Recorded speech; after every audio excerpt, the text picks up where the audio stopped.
હવે આપણે જોશું રિપોર્ટ, બરાબર. એમાં આપણે જોશું ઓર્ડર રિપોર્ટ, બરાબર, કે આ મંથના આપણા કેટલા ઓર્ડર થયા છે, એનો અમાઉન્ટ શું છે, બરાબર, કોણે કેટલા ઓર્ડર રિસીવ કર્યા છે આ મંથમાં. તો એના માટે આપણે અહીંયાથી ડેટ સિલેક્ટ કરશું, બરાબર. તમારે કોઈ કસ્ટમ ડેટ સિલેક્ટ કરવું છે, સપોઝ તમારે આજથી 1 તારીખથી લઈ અને 17 તારીખ સુધીના કેટલા ઓર્ડર રિસીવ થયા છે એ જોવું હોય તો, બરાબર, એમાં પણ તમારે કયા યુઝરનું જોવું છે, બરાબર, એ યુઝરનું નામ સિલેક્ટ કરવાનું, જનરેટ રિપોર્ટ કરવાનું. તો એનો જો કોઈ ઓર્ડર હશે તો આવશે, અધરવાઇઝ નહીં આવે, બરાબર.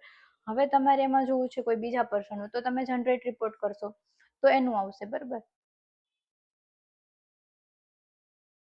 કસ્ટમ ડેટમાં આપણે સિલેક્ટ યુઝર કર્યો તો એનું અહીંયા ઓર્ડર ને એનું અમાઉન્ટ અહીંયા તમે ઓર્ડર 8 છે એના 1 થી લઈને 17 તારીખ સુધીમાં 8 ઓર્ડર છે એનું અમાઉન્ટ શું છે તમને અહીંયા જોવા મળી જાય, બરાબર.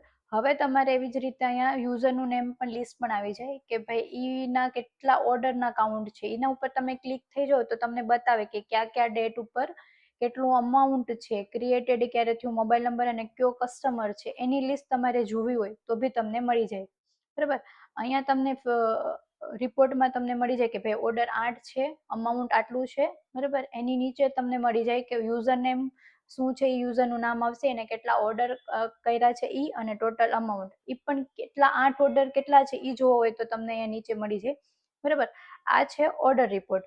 હવે આપણે જોઈએ ડેઈલી સેલ્સ રિપોર્ટ કે કેટલું સેલ થાય છે તમારે, બરાબર. હવે લાસ્ટ મંથમાં આપણે જોઈએ, બરાબર, કે કેટલું સેલિંગ મારે થયું છે તો સેલ્સમેનનું નામ આવી જાય, સેલિંગ ડેટ આવી જાય, કસ્ટમરનું ઈ જે કસ્ટમર છે એનું નેમ, કોન્ટેક્ટ નંબર, પ્રોડક્ટ જે હોય એની ડિટેલ્સ, બરાબર. સેલ્સ શું છે, ડાયરેક્ટ છે, કેવી રીતે છે ઈ અને એનું અમાઉન્ટ.